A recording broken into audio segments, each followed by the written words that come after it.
রাজধানী সহ সারা দেশে কয়েকদিনের টানা বৃষ্টির পর আজ থেকে পরিস্থিতির অনেকটা উন্নতি হয়েছে। তবে বৃষ্টি না থাকলেও আকাশ মেঘলা থাকবে বলে জানিয়েছে আবহাওয়া অফিস।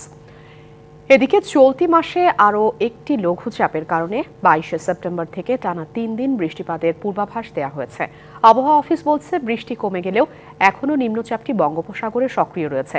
তাই আগামী 24 ঘন্টায় রংপুর, রাজশাহী এবং খুলনা বিভাগের অধিকাংশ স্থানে বৃষ্টি হতে পারে। ময়মনসিংহ, ঢাকা, সিলেট ও চট্টগ্রাম বিভাগে কিছু কিছু স্থানে বৃষ্টি হবে। আর সারাদিনই মেঘলা আকাশ থাকবে। গত 24 ঘন্টায় দেশের সর্বোচ্চ বৃষ্টিপাত রেকর্ড করা হয়েছে মানিকগঞ্জে 179 মিলিমিটার এবং ঢাকায় হয়েছে 138 মিলিমিটার। আমাদের ইস্টার্ন পার্ট অফ দ্য কান্ট্রির বৃষ্টিপাতের পরিমাণ ও তীব্রতা অনেকটাই কমে গেছে।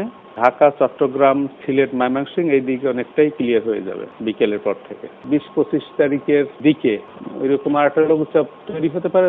23 তারিখ থেকে বৃষ্টিপাতের পরিমাণ বাড়বে আবার।